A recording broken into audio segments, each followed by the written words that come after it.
بسم اللہ الرحمن الرحیم۔ جنازہ کا بیان۔ سوال: نماز جنازہ کی ابتدا کب سے ہے؟ جواب: حضرت آدم علیہ السلام کے زمانے سے ہے۔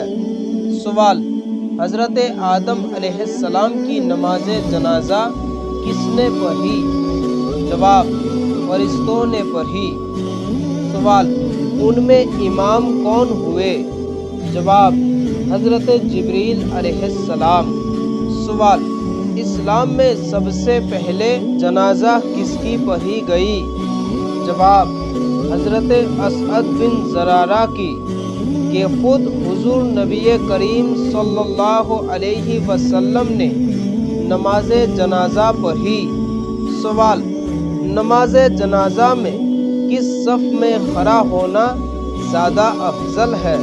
جواب: صف آخر میں کھڑا ہونا زیادہ افضل ہے۔ سوال: اسلام میں نماز جنازہ کی مشروعیت کب اور کہاں ہوئی؟ جواب: مدینہ منورہ میں ہجرت کے تقریباً 9ویں مہینے میں ہوئی۔ سوال: وہ کون لوگ ہیں جن کی نماز جنازہ نہیں پڑھی جاتی؟ جواب: باغی، جو امام برحق پر ناحق خروج کرے اور اسی بغاوت میں مارا جائے۔ نمبر 2، ڈاکو، ڈاکہ زنی میں مارا جائے۔ نمبر 3، جو لوگ ناحق پاسداری سے لڑے۔ نمبر 4، جو شخص کئی آدمیوں کا گلا گھونٹ کر مار ڈالے۔ نمبر 5، جو شخص شہر میں رات کو ہتھیار لے کر لوٹ مار کرے اور اسی حالت میں مارے جائے۔